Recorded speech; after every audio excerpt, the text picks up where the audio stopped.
On our 8th anniversary, I found out I was pregnant. That same day, my phone buzzed with an alert from my husband's car tracking app. His car had exploded. My stomach dropped. Tears blurred my vision. No, please God, no.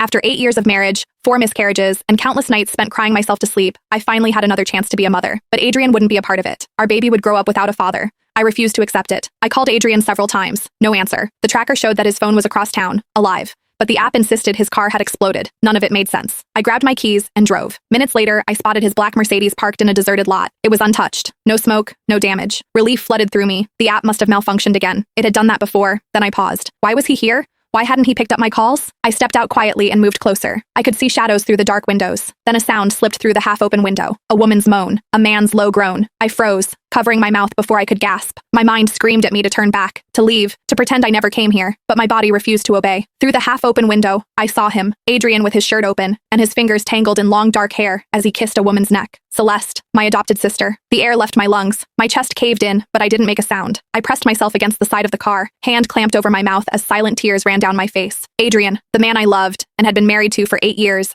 and my adopted sister, the same person that Adrian had claimed to despise because of how she had made my life a living hell. Just when I thought the worst had happened, Adrian's phone rang. Fuck, he muttered, voice hoarse. Hold on, he answered with irritation. What is it, doctor? A pause. Then he grinned. Adrian ended the call and pulled Celeste close as a genuine smile spread across his face. It was something I hadn't seen for years. You're pregnant, he said softly. Celeste gasped, her hands flying to her stomach. Are you serious? Yes. He kissed her deeply. And the doctor said your womb is responding perfectly to the treatment. One more test next week to confirm everything is healed, and then we can finally start our family properly. Happy tears streamed down Celeste's face. Oh my God, Adrian, we're going to have a baby. We are. He cradled her face in his hands. You're going to be an amazing mother. My heart bled as my hand moved instinctively to my own stomach, where my baby was growing. Celeste's smile faded slowly. What about Elena? Adrian's smile grew cold. You don't need to worry, baby. After next week's test shows you're healed, I won't need her anymore. My blood ran cold. What did that mean? I still can't believe she never figured it out. Celeste laughed. You told her it was genetic incompatibility, and she believed you. Elena's an idiot, Adrian said dismissively. She signed every consent form I put in front of her without reading a single line. The experimental treatments, the tissue samples, the terminations. She authorized all of it, thinking they were insurance forms or whatever bullshit I told her. My legs threatened to give out, but I forced myself to stay still. I had to keep listening. Those 4 babies, Celeste murmured. You really used them to cure my womb?